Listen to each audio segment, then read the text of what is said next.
ಏನ್ ಮಾಡ್ತಾ ಇದ್ದೀಯ ಮಕ್ಕಳಿಗೆ? ದೇವರ ಪೂಜೆ ಮಾಡ್ತಾ ಇದ್ದೀನಿ. ಬಂದಾಗಿನಿಂದಲೂ ನೋಡ್ತಾ ಇದ್ದೇನೆ. ಪೂಜೆ ಪುರಸ್ಕಾರ ಜಪ ತಪ ಇದನ್ನೇ ಮಾಡ್ತಾ ಇದೆಯಲ್ಲ, ಆ ದೇವರಲ್ಲಿ ಏನಂತ ಬೇಡ್ಕೊಂಡಿಯಮ್ಮ? ಅಪ್ಪ, ಹೆತ್ತ ತಂದೆ ದೇವರಿಗಿಂತ ಹೆಚ್ಚಾಗಿರ್ಬೇಕಾದ್ರೆ ಆ ದೇವರಲ್ಲಿ ಏನಂತ ಪ್ರಾರ್ಥಿಸಿಕೊಳ್ಳಿ. ಹೆತ್ತ ತಾಯಿ ತೀರಿಕೊಂಡ ಮೇಲೆ ಮುತ್ತಿನ ಹಾರದಂತೆ ಒಡಲಿಗೆ ಗುಣ ಜೋಪಾನ ಮಾಡಿದ್ದೀರಿ. ಬಡತನದಲ್ಲಿ ನೊಂದು ಬೆಂದು ನನಗೆ ವಿದ್ಯೆ ಕಲಿಸಿ ಬುದ್ಧಿವನ್ನಾಗಿ ಮಾಡಿದ್ದೀರಿ.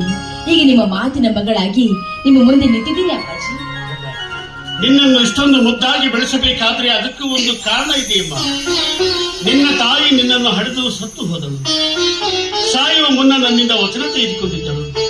ಹುಟ್ಟುವ ಮಗು ಹೆಣ್ಣಾಗಲಿ ಗಂಡಾಗಲಿ ಕಷ್ಟದ ಕಡಲಲ್ಲಿ ಬೆಳೆಸಿದೆ ಅವಳನ್ನು ಉನ್ನತ ಮಟ್ಟದಲ್ಲಿ ಬೆಳೆಸಬೇಕೆಂದು ನನ್ನಿಂದ ವಚನ ತೆಗೆದುಕೊಂಡು ಪ್ರಾಣ ಬಿಟ್ಟಿದ್ದಾಳೆ. ನಿನ್ನ ತಾಯಿಯ ಇಚ್ಛೆಯಂತೆ ನಿನ್ನನ್ನು ಬೆಳೆಸಿ ದೊಡ್ಡವಳನ್ನಾಗಿ ಮಾಡಿದ್ದೇನೆ. ಈಗ ನಿನ್ನ ಮದುವೆಯೊಂದು ಮುಗಿದು ಹೋದರೆ ನಿನ್ನ ತಂದೆಯ ತಲೆಯ ಮೇಲಿನ ಅಡ್ಡ ಭಾರ ಕಡಿಮೆ ಆಗುವುದಮ್ಮ. ಅಪ್ಪ, ಈ ಮಗಳ ಭವಿಷ್ಯಕ್ಕಾಗಿ ನಿಮ್ಮ ಆಯುಷ್ಯ ಮುಡುಪಾಗಿಟ್ಟಿದ್ದೀರಿ. ಹೆತ್ತ ತಾಯಿನ ಕಳೆದುಕೊಂಡ ನನ್ನಂಥ ಅನಾಥ ಮಕ್ಕಳು ನಿಮ್ಮಂತಹ ತಂದೆಯನ್ನು ಪಡಿಬೇಕಾದ್ರೆ ಪುಣ್ಯ ಮಾಡಿರಬೇಕು.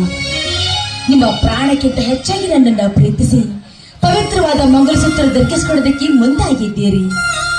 ಈ ಮನೆಯ ಮಾನವಂತರ ಮಗಳಾಗಿ ಮುತ್ತಿಗೆ ಶಿಖರ ಹೊತ್ತು ಕೀರ್ತಿ ಕಳಸವಾಗಿ ಮಾಡಿಕೊಂಡ ಗಂಡನಿಗೆ ಮಾನವವಾಗಿ ಬದುಕ್ತೀನಂತ ನಿಮಗೆ ಮಾತು ಕೊಡ್ತಾ ಇದ್ದೀರ. ಸಂತೋಷ ಆಯ್ತಮ್ಮ, ಬಹಳ ಸಂತೋಷ ಆಯ್ತು ನಿನ್ನ ಮಾತು ಕೇಳಿ. ಈ ಸಮಯದಲ್ಲಿ ನಿನ್ನ ತಾಯಿ ಬದುಕಿದ್ದರೆ ಅದೆಷ್ಟು ಸಂತೋಷ ಪಡ್ತಾ ಇದ್ದಳೋ ಏನೋ. ಕಡಿಮ ಇಂದು ತಾಯಿ ಎಂಬ ತವರೂರನ್ನು ಬಿಟ್ಟು ಗಂಡನ ಮನೆಗೆ ಹೋಗ್ತಾ ಇದ್ದೀಯ. ನಾಳೆ ನಿನ್ನ ಗಂಡನಿಗೆ ವಿಷಕನ್ನಿಯಾಗದೆ ಮನೆ ಬೆಳಗುವ ಮಂಗಳ ಗೌರಿ ಆಗಬೇಕು. ಅಕ್ಕಪಕ್ಕದ ಮನೆಯವರು ನಿನ್ನನ್ನು ಹಾಲು ಹಣ್ಣಿನಂತೆ ಸದಾವ ಕಾಲ ಪ್ರೀತಿಸುತ್ತಿರಬೇಕು.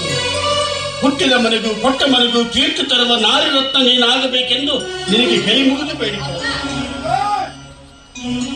ನಾನು ನಿಮ್ಮ ರಕ್ತ ಹಂಚಿಕೊಂಡು ಹುಟ್ಟಿದವಳು.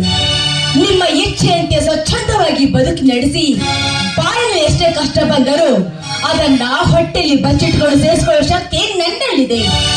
ದುಷ್ಟರ ಕಾಟ ಹೆಚ್ಚೆಚ್ಚಿಗೂ ಬಂದರೂ ಅದನ್ನ ಎದುರಿಸುವ ಬಲ ನನ್ನಲ್ಲಿದೆ. ನೋಡುವರ ಕಣ್ಣಲ್ಲಿ ರತ್ನವಾಗಿ ಶೀಲದ ಸಾಗರವಾಗಿ ಮಾಡಿಕೊಂಡ ಗಂಡನಿಗೆ ಸತ್ಯ ಸಾವಿತ್ರಿಯಾಗಿ ಬದುಕಿ ಈ 3 ದಿನ ಸಂತಿನ ಮುಗಿಸ್ತೀನಂತ ನಿಮ್ಮ ಪಾದ ಸಾಕ್ಷಿಯಾಗಿ ಹೇಳ್ತಾಯಿತ್ತು. ಮದುವೆ ಖರ್ಚಿಗೆ ಜನರ ಹತ್ರ ಹಣ ತೆಗೆದುಕೊಂಡು ಬರ್ತೀನಿ.